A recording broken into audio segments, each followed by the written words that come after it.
বললেন, ভাবি, আমার ছেলে মেয়েগুলো একা। আমি খুব খারাপ স্বপ্ন দেখেছি। আমার মন আর আমাকে শান্তি দেবে না। আমাকে যেতে দিন। এই কথা বলে একরকম জোর করেই তিনি ছেলেসহ বেরিয়ে পড়লেন বাড়ির উদ্দেশ্যে। তিনি মনে মনে আল্লাহকে ডাকছেন আর সূরা পড়ছেন। তিনি গ্রামের মানুষ, তাই অন্ধকারে চলতে তেমন কোনো অসুবিধা হয় না। প্রায় মাঝামাঝি রাস্তায় আসার পর তাদের গ্রামে ঢোকার মুখে কালভার্টের সামনে এসে দাঁড়াতেই তিনি দেখলেন কি যেন নিচু কালভার্টের নিচে মাছ ধরছে। জাহানারা বেগমকে দেখেই ব্যক্তিটি বলে উঠল, কে? শামসুদ্দিনের বেগম নাকি? জাহানারা বেগম আতঙ্কিত হলেন, কারণ তিনি প্রচণ্ড ধার্মিক একজন মহিলা। পুরোপুরি বোরখা দিয়ে ঢাকা থাকলেও এই লোক তাকে চিনে ফেলায় তিনি খুবই অস্বস্তি বোধ করলেন। লোকটা হঠাৎই বলে উঠল, ভয় নাই, আপনার পোলারে দেখা চিনতে পারছি। জাহানারা বেগম স্বস্তি বোধ করলেন। তিনি আস্তে করে ছেলে মামুনকে বললেন, ওনার পরিচয় জিজ্ঞেস করো। মামুন জিজ্ঞেস করল, চাচা, আপনার পরিচয় কি? বলে রাখা ভালো, তখনকার সময়ে গলার আওয়াজ অন্য লোকে শুনলে সেটা বেপর্দা মনে করতেন। জাহানারা বেগম খুবই পরহেজগার নারী ছিলেন। তো মামুনের কথা শুনে লোকটি বলে উঠল, আমি আসলামের বাড়িতে কাজ করি। আমার বাড়ি অন্য গ্রামে। জাহানারা বেগমের গ্রামে আসলাম নামে কেউ আছে সেটা মনে পড়ল না। কি জানি, থাকতেও পারে। তিনি মহিলা মানুষ, হতশত জানেন না। তিনি আবারও হাঁটা ধরলেন। পেছন থেকে সেই লোক বলে উঠলেন, বোন, আমার হারিকেনটা নিভে গেছে। আগুন থাকলে একটু দিবেন। আমি রাতে চোখে কম দেখি, তাই আমার চলতে কষ্ট হয়ে যাবে। জাহানারা বেগম থামলেন। হাতে থাকা ব্যাগ থেকে দেশলাইয়ের বাক্সটা মামুনের হাতে দিলেন।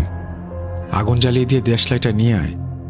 সেই সময় সবাই কম বেশি দেশলাই কাছে রাখত, আর সেই বাক্সে এক টুকরো করে লোহা থাকত, কারণ তাদের বিশ্বাস ছিল এটা কাছে থাকলে খারাপ কিছু কাছে আসতে পারে না।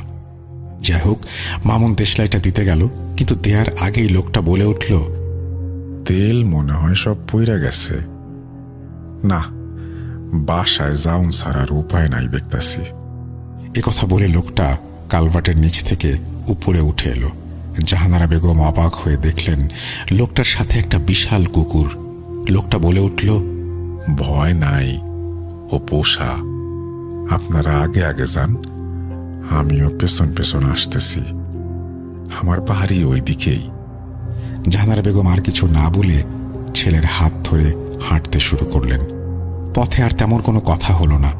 বাড়ির কাছাকাছি আসতেই লোকটা পেছন থেকে বলে উঠল, বাসায় আপনার মেয়ে জামাই খুব কষ্ট পাইতেছে, তাড়াতাড়ি যান। এ কথা বলে লোকটা তাদের পেছন ফেলে এই প্রথম সামনে যাওয়া শুরু করলো। জাহানারা বেগম অবাক হয়ে তাকিয়েই রইলেন। ভাবলেন, এই লোক বলে কি?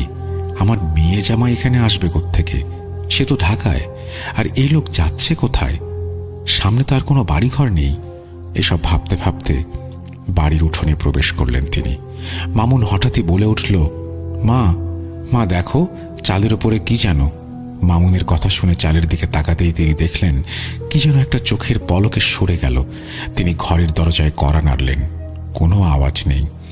আবারও কড়া নাড়লেন, ডাকলেন, আয়েশা, আয়েশা, মা, দরজাটা খোল। ভেতর থেকে ক্ষীণ আওয়াজ এলো, কে? মা। জাহানারা বেগম সাড়া দিতেই দরজা খুলে গেল। জাহানারা বেগম অবাক হয়ে দেখলেন তার মেয়ে জামাই দাঁড়িয়ে। তাড়াতাড়ি ঘরে ঢুকে তিনি মেয়ের মুখে পুরো ঘটনা শুনলেন। আয়েশা জিজ্ঞেস করলেন, মা, তুমি এত রাতে আসলা? জাহানারা বেগম বলতে শুরু করলেন, ঘুমের মাঝে আমি দেখলাম বিশাল বড় এক ঈগল আমার বাড়ির চালের মাঝখানে ফুটো করে ঢুকতে যাচ্ছে, কিন্তু কি যেন কুরআন শরীফ পড়তেছে, তাই পাখিটা ঢুকতে পারতেছে না। আর দূর থেকে কে যেন আমারে বলতেছে, তোর বাড়িতে বিপদ। আমি ওই স্বপ্ন দেখা থাকতে পারি নাই, তাই চলে আসছি। কথা শেষ না হতেই চাঁদের উপর থপ থপ হাঁটার আওয়াজ শুরু হলো। জাহানারা বেগম পবিত্র কুরআনের হাফিজা ছিলেন। তিনি কুরআন শরীফ পড়তে শুরু করলেন। গড়গড় আওয়াজ যেন বেড়েই চলল। হঠাৎ মনে হলো চালের উপর কে যেন ধস্তাধস্তি করছে। একটা সময় মনে হলো চাল বুঝি এবার ভেঙে পড়বে। এরপর একটা ভয়ানক করুণ চিৎকার শোনা গেল। এরপর সব শান্ত। কিছুক্ষণ পর হোসেন সাহেব শুনতে পেলেন কুকুরের কুঁই কুঁই শব্দ। জানালাটা একটু খুলে দেখলেন একটা লোক হেঁটে যাচ্ছে, আর তার পাশে যাচ্ছে একটা বিরাট লোমশ কুকুর। সারা রাত আর কোনো সমস্যা হয়নি। সকালে জাহানারা বেগমের ভাই আসেন। জাহানারা বেগমের ভাইকে সব কথা খুলে বলেন তিনি। তার ভাই মহসিন আলী বলেন তিনি তার ওস্তাদজিকে নিয়ে আসবেন। মহসিন আলী বিকেলে ওস্তাদজিকে নিয়ে ফিরে আসেন। তিনি 2 দিন সময় চেয়ে নেন।